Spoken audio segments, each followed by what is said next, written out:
You're listening to the Unwritable Rant podcast with your host and bourbon-soaked storyteller, Juliette Miranda.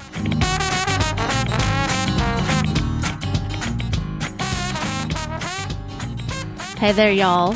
It's Juliette Miranda, and this is episode 136 of the Unwritable Rant podcast. I have two bourbon-soaked stories for y'all today about happy endings and finding a bushwhacker. But first, I'm going to pour myself a glass of Blood Oath Pact number 4 bourbon. Cheers, y'all. Oh, y'all. This bourbon is so good. It is a blend of 3 aged bourbons that are rumored to be sourced from Heaven Hill, but that's not confirmed. So the average age of this bourbon is about 10 years or so, and it's just shy of 100 proof. Now, I've had the Pact 2 release from Blood Oath, and I loved it, but this one is kind of blowing me away right now. It's oaky, but it's not overwhelming. And it has this wonderful sort of caramel sweetness with a little bit of cherry and chocolate in it. And then at the end, you get toasted black pepper.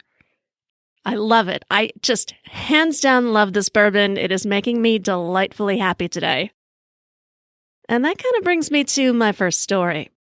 I recently got an email from one of you, and you pointed out that many of the stories I tell here kind of come off as sounding a little tragic. Now, this guy is a music fan, and he was apparently bummed out because I never seem to have anything good to say about musicians. And he's all, "Don't you have any happy stories?"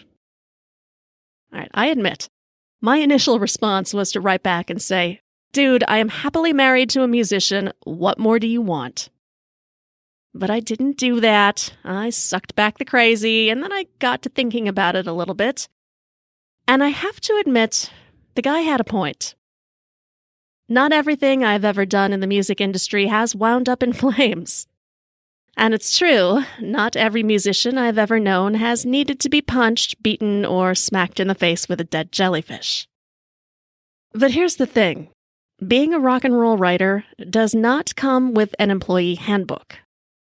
And when I was doing that, I was just a kid. So most of the time, I had no idea what the hell I was doing. Really, I think I was mostly just hustling. And that is exactly how I scored an assignment back in 1993 to profile the band Blind Melon. Their single No Rain had just exploded onto the scene, and a local paper that I freelanced for wanted their story. So I said, "Sure, no problem. I totally got this." And I was confident because I figured it would be fine. I genuinely believed that Blind Melon was signed to Atlantic Records. And I had tons of publicity contacts over there whom I was sure would be able to connect me with the band. Except that after a week, not a single one of them had returned any of my increasingly desperate phone calls. Finally, an intern took pity on me one day and explained that, "No, you dimwit hack, Blind Melon is not on Atlantic Records. They're on Capitol Records." In my defense, for as big of a mistake as that was, it wasn't like I could just go and look it up on the internet. I mean, this was 1993. So the same can be said for attempting to find publicity contacts at Capitol Records, which was at the time a record label that I had never worked with. So even if I did make it through the web of phone lines and the layers of intern defense and actually reached a real publicist, I didn't have the option of pointing them to a website full of samples so that I could prove myself. Because back then, you needed to build a relationship with people to get anywhere. And even if I did fax over a buttload of my press clippings, I knew there was no way that a publicist was just going to hand over the keys to the day's biggest band to some writer that she's never heard of. I totally could have called my editor and just admitted defeat. But that's not my style. I wasn't going to let my own inexperience ruin an opportunity. Now, I knew that Blind Melon was coming to town that weekend as the opening band for the Soundgarden and Neil Young tour. I didn't have tickets. I didn't have an in, but I packed up my mini tape recorder and my deranged self-confidence, and I drove to the venue anyway. It was the area's largest outdoor amphitheater. just a hulking monstrosity known for shitty sound and a gravel parking lot tinted with blood of every single stumbling drunk and groupie who has ever walked it. So I got there about 2 o'clock in the afternoon or so, which is stupid early in musician time. But my plan was to use the daylight to my advantage. No one comes out that early unless they're required to. Plus, I knew that the fewer people I had to compete with for attention, the better my chances were to talk to someone who could help me. So I wander over to the side where the main access gate was. Now my plan was to kind of weasel my way backstage or talk my way onto the band's bus, and I had a flock of lies ready to do this. The gate is being guarded by the standard burly guy. He's fiddling with the switches on his walkie-talkie, and I kind of breathe a little sigh of relief because I can see that this dude is clearly bored. So I foof my hair up a little bit and I straighten my blazer, which was, by the way, a complete knockoff of one that I'd seen on Beverly Hills 90210. Oh, it was so tacky, y'all. It was black and white checkered with cuffed sleeves, and I would wear it with these black shoes and scrunched white socks. I think I thought that it gave me kind of a professional but sassy look, which is evidence of just how clueless I was back then. But I approached the guy, and I put on my best damsel in distress face. And I'm all, oh, thank God, I found you. I could really use your help. The gatekeeper appears intrigued but hesitant, and he asks what he can do for me. And this is where I pull lie number 1 out of my pocket. I say, I have an interview booked with Blind Melon for 2:30. I have no idea where to find them. Can you point me in the right direction? And then I hand him my business card and lie number 2, where I say, Aaron at their label said I should ask for Rogers. Obviously, I did not know any Aaron at any label, but I had hoped that by dropping the guitar player's real name in there, I might at least get this guy to make a call on his radio for me. And that's exactly what he did. I'm crossing my fingers, right? And he's talking into his radio, and there's silence for a little bit, so I used that time to chat the guy up. I wasn't flirting exactly, but y'all, I gotta say, you always have way better luck getting what you want from being nice than you do by being a dick. So his radio starts blaring back at us, and it would seem that no one can find the guitarist. So the guard just kind of shrugs at me, and I say, could you find the tour manager? Could he maybe come out and talk to me? Because if I don't make my deadline, I'm gonna be fired. Line number 3 did the trick, and the guard barks back into his radio, and the next thing I know, there's a door beyond the gates opening, and out walks Paul Cummings, the tour manager. Now, my initial fear was that I would be confronted by some towering slab of angry manager meat. You know, someone tired and cranky and not at all willing to be accommodating. But Paul didn't look any different from the band, really. And he was just a regular guy with a small briefcase and a, kind of gentle-looking face. He shakes my hand and takes one of my business cards and says, well, gosh, no one at the label told me about any press today. Now, I had expected that as his response because there was nothing else that he could say. So I'm about to drop in a 4th lie, kind of with the hope of appealing to his good nature, but I didn't have to. Perhaps the stars were just aligned, or I don't know, maybe Paul just wanted to keep the band occupied for an hour, because he looks at me and he says, oh, we got nothing going on right now. Why don't you come on back? Score! I did my best to hide my surprise because, quite honestly, I really didn't expect things to go this smoothly. I was really prepping myself to put up a fight for this interview. Certainly, things have never gone that smoothly for me in the past, and to be honest, they really never would again. So I was enjoying the moment. I thank the security guard for being so helpful, and then I follow Paul back to the hallowed backstage area. The whole place is buzzing. There's a good 10 motorcycles lined up on one side, which Paul informs me belonged to Booker T and the MGs. They were the backing band for Neil Young. We pass Matt and Chris from Soundgarden, and then duck into a small room at the end of a hallway. The band is all there, just kind of hanging out. Rogers is playing guitar. Shannon is singing Me and Bobby McGee. And the other guys were just kind of picking bits of food off a deli tray and talking. And then there was me, flown in on my 3 lies and a business card, fumbling with my shitty tape recorder and doing my best to look as though I was supposed to be there. But I gotta say, y'all, the interview went great. I mean, the band could not have been more nice or more accommodating. And that's why, when it was all done, I decided to come clean to everyone about my little ruse. So I blurted out, and then the room just goes silent. And I'm thinking, crap, I should never have said anything. But then everyone just starts laughing. I don't know, maybe they were flattered that I'd gone to such lengths to talk to them, or maybe they just thought I was nuts, but either way, they asked me to stay and hang out. It was a blast. It really was. I got to, wander around with the band and watch their show from the side of the stage.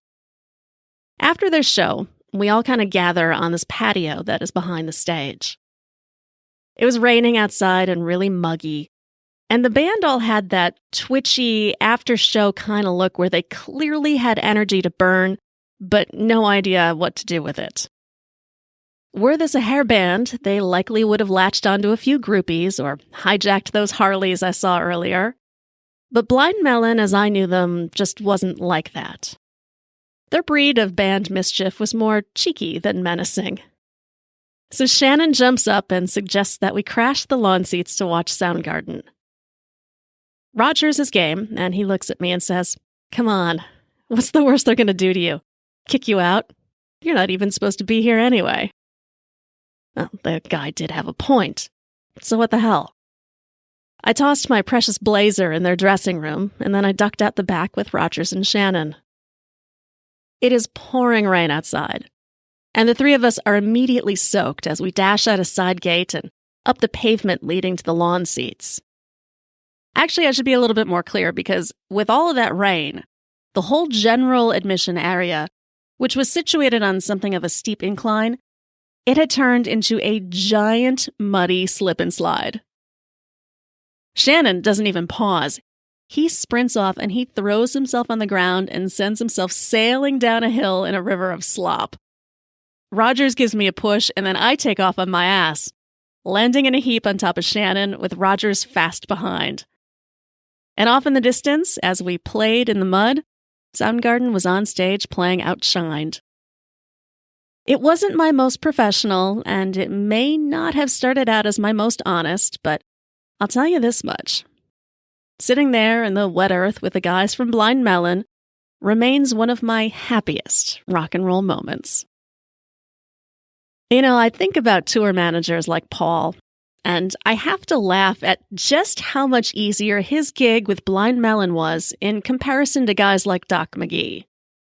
The ones who have to employ full contact management with bands like Motley Crue. And I've seen it myself. Keeping these musicians on track is worse than herding rabid cats. But this is not exclusive to rock and roll.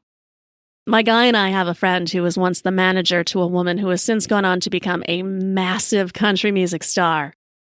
And I gotta say, based on the day that we spent with her in Nashville, she single-handedly put some of these rock and rollers to shame.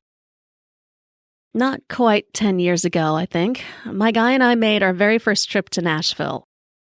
We were both just beginning to get into country music, and our friend Cowpoke promised to show us the town with the help of his new act, Sugar. Like many country singers, Sugar had made a name for herself as a songwriter, and under Cowpoke's management, she was quickly rising to fame as a solo singer. I've never met anyone quite like Sugar. She is a full-force Southern belle. And so damn pretty you really want to hate her, but she's just so damn nice you can't. She is also 100% country crazy. And she and I were instant besties, because y'all know how I love the crazy ones. My guy and Cowpoke exchange worried glances over our heads because they know right away that we are all in for a very long day. Which would have been an easy assumption even without the 2 crazy chicks in tow, because our day started at 10 a.m. at Tootsies' world-famous Orchid Lounge. This was, according to Sugar, the best time to go to Tootsies. Aside from beating the crowds, getting there early meant hearing the most authentic country bands. And she was absolutely right, although we had barely gotten settled before Sugar was pushing a shot into my hand. It smells sweet and syrupy, and it goes down like a molten Jolly Rancher. It is so not to my taste. But when I see Sugar grinning back at me, it just somehow seemed right. So I ask her, what the hell was that?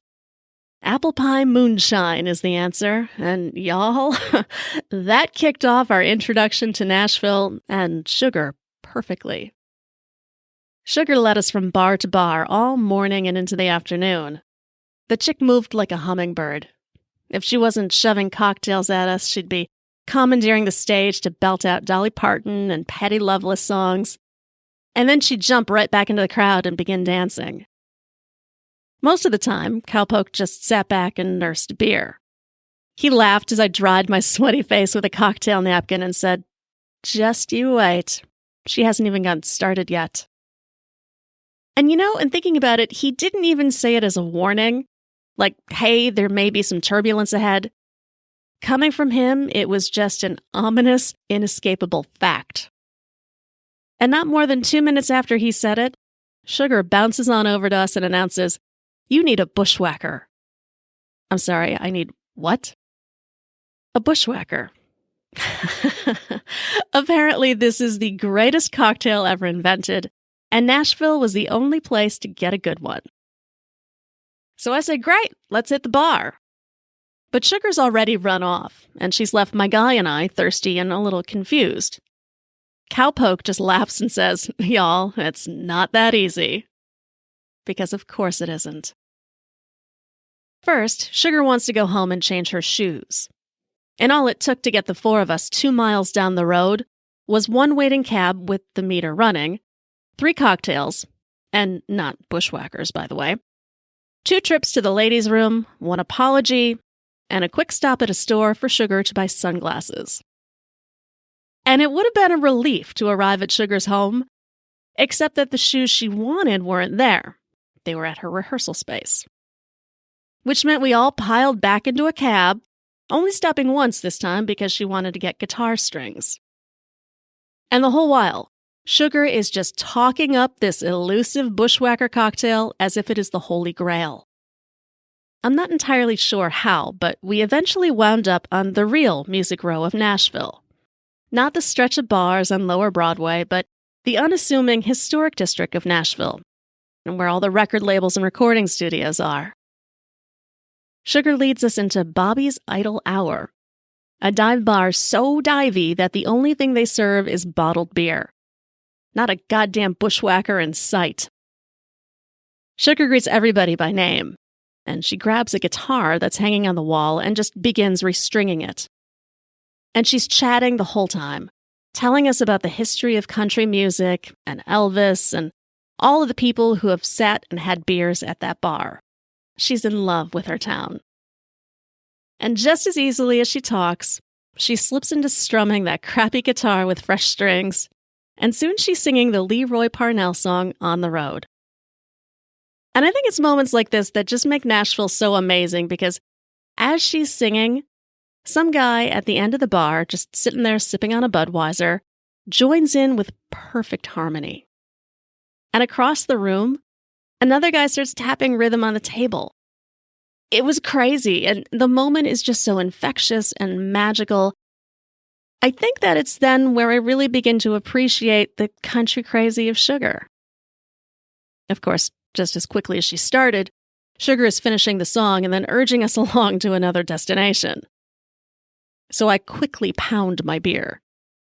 I don't really like beer, but I sucked it down anyway because I was rapidly learning that the only way I could be flexible enough to keep up with Sugar's whims was to be drunk. Our next stop is for cherrywood ribs and smoked meatloaf at Puckett's. And then we're back at Legends, where Sugar pulls me up to the bar and orders us 2 fireball shots. This was my first introduction to that cinnamon whiskey, and it was all sweet candy coating on my lips and tongue. It was kind of nasty, honestly, and definitely not my taste, but somehow standing there with Sugar, it just worked. Still, I desperately want a water back, but I can't get one because Sugar is now yelling wildly, pushing another shot up to my lips, and I have no choice but to knock it back down in what I learned was a holler and a swaller. That's Nashville for you. Cowpoke and my guy have given up keeping track of us, and they're in the way back taking a breather. So it's just Sugar and I leaning against each other, laughing and sharing drunken secrets, when I feel someone else leaning against me. Someone who is not my guy. He's trying to be real casual about it, like maybe I won't notice him. Like maybe I'll think he's just leaning forward to place an order at the bar. And the next thing I know, this guy, he's got his hand and he's sliding it under the edge of my Daisy Duke shorts, and he is copping a sweaty, disgusting skin-to-skin feel. Ugh. So I yell, right? But before I can do anything else, Sugar is lunging between us, and she smacks that guy clean across the face. I mean, we're talking a wind up and deliver with a full force of her shoulder blades behind it. And she's yelling, "You dirty hillbilly!" And I wish I could match her voice. Her delightfully sweet southern voice is now shrill and wild and like a beacon, because it's loud enough to carry across the bar and signal to Cowpoke and my guy to come on the run. Well, now there's this crazy tussle because Sugar is jabbing her finger into the guy's chest and yelling at him, and my guy is trying to figure out whose ass he needs to start kicking. And the dude that Sugar just slapped has smashed his beer bottle on the ground, and he's looking like he's going to start swinging. If there ever was a bar fight about to happen, this would be it. Fortunately, Cowpoke is quick on the draw, and he settles everything by grabbing Sugar around the waist and pulling her out of the bar, and her heels dragging on the floor the whole way. We all wind up on the sidewalk, and the only thing we can do is laugh. No one is quite sure what happened or how, but we all agree on one thing. We need another round of drinks. And it's then when Sugar remembers that she still hasn't found me that perfect bushwhacker. So we hail a cab and speed off into the night. I really have no idea where we wound up. It may have been East Nashville. Hell, it may have been Memphis for all I know. Time really just stops mattering when you hit that certain level of intoxication. But we all pour ourselves into another dive with sawdust on the floor and a loud country band playing in the corner. It's not a crazy busy night, so we're able to settle on stools at a tall table. Sugar dashes off to the bar, and as she chats with the bartender, I see that she slips those sunglasses that she bought earlier right onto the bartender's head. And the bartender just accepts them as if they were totally expected. And who knows, maybe they were. There was just a weird sort of logic to Sugar. I couldn't figure it out to save my life, but it certainly kept things interesting. She returns to the table with 4 giant styrofoam cups, and they're filled to the brim with this slushy gray concoction. It smells like coffee and chocolate and booze and a little bit of wishful thinking. Clearly, it is another one of Sugar's very sweet treats. Well, I'm dying to have a sip after all of the marvelous things I have heard about this bushwhacker. So I raise my massive cup to my lips. But before I can even take the smallest of sips from my straw, Sugar is jumping up again. The band had just started playing a Brooks and Dunn song, and Sugar, of course, wants to dance. Maybe it was the 10 hours worth of booze. Maybe the floor was wet, but Sugar lost her balance. But she wasn't quite aware of it, and she grabs my arm as if we really are going to make it out onto the dance floor. But instead, her feet slip out from under her, and she winds up pulling me off my bar stool, and we both fall down onto the hard floor, taking the bar stool, the table, and all 4 frothing bushwhackers down with us. Y'all, the net result of that trip to Nashville was a mild concussion, a bruise on my leg the size of Kentucky, and a new friend. I never did get to taste that bushwhacker, but I am okay with that. I know enough now to just take sugar in small doses. Cheers, y'all. Well, thank you for listening to this episode of the Unwritable Rant podcast. Don't forget, y'all, go to theunwritablerant.com and you can check out back episodes of the podcast. You can find all the ways you can connect with me on social media. And you can find my merch store, where you might want to pick yourself up an Unwritable Rant t-shirt or flask. Me, I'm going to kick back on this gorgeous sunny day, sip some more of my bourbon. Hope you have a great week. I'll be back next Sunday to chat with y'all some more. Cheers. Go to theunwritablerant.com and sign up to get early access to interviews and new videos. And don't forget to connect with Juliette on Twitter at Morning Neurosis. Girl, you was pretty as a Sunday morning, standing on the corner at Carondelet. What you say we make our way up to Bourbon, a couple hurricanes and a hand grenade, and get blown away. Let the chips fall where they may. If it's all the same, what you say, bon ton, hey, pretty mama, I can smell the gumbo. Sweetest taste of honeysuckle on my lips. Good God Almighty, I can hear the trombone. Every heart ought to beat to a rhythm like this. Come a little closer, honey, let me hold you. Nothing tastes better than a bourbon kiss. You can be the flower on my magnolia. Every heart ought to beat to a rhythm like this.